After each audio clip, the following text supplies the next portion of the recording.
हमारे देश में औरतों के खिलाफ दो तरह की हिंसा है, एक तो घर से बाहर और एक घर के अंदर। इनफैक्ट घर के अंदर काफ़ी है।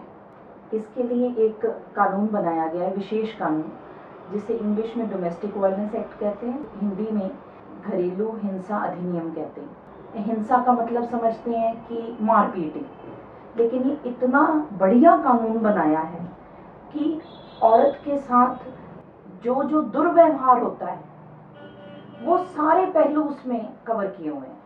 उसमें सब पहलू आते हैं, जिसमें आप ये कहें कि physical, social, economic and mental.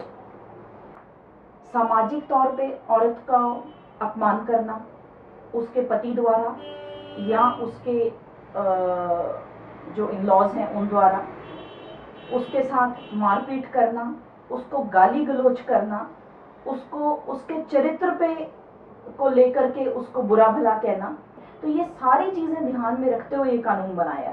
लेकिन उसका नाम जो दिया है कि घरेलू हिंसा, तो लोग ऐसा समझते हैं कि सिर्फ मारपीट ही होगी तभी ये कानून बीच में आएगा। नहीं, ये बहुत बड़े दायरा है इस कानून का।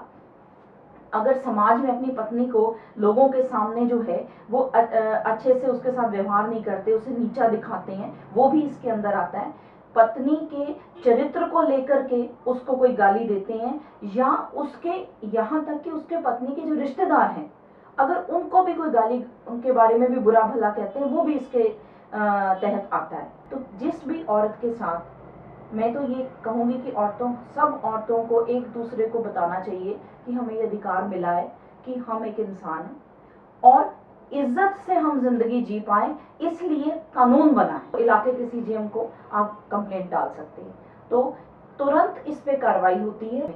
लेकिन इसमें खास बात यह है कि तुरंत कार्रवाई के लिए औरत के सिर्फ एफिडेविट देने भर पे उसके पति को जो है औरत के लिए खर्चा, और खर्चा ऐसे नहीं कि थोड़ा बहुत, जो उसका स्टैंडर्ड ऑफ लिविंग है उस स्टैंडर्ड ऑफ लिविंग के अकॉर्डिंगली उसे खर्चा मिलेगा। ऐसा नहीं है कि वो एक 50,000 का खर्चा करने वाली औरत है तो वैसा उसका इकोनॉमिक लेवल है तो 50,000 का खर्चा करने के हिसाब से मिलेगा। अगर वो 5,000 का खर्चा करने के स्टैंडर्ड ऑफ लिविंग वाली औरत है तो उसको 5,000 का खर्चा दिया जाए।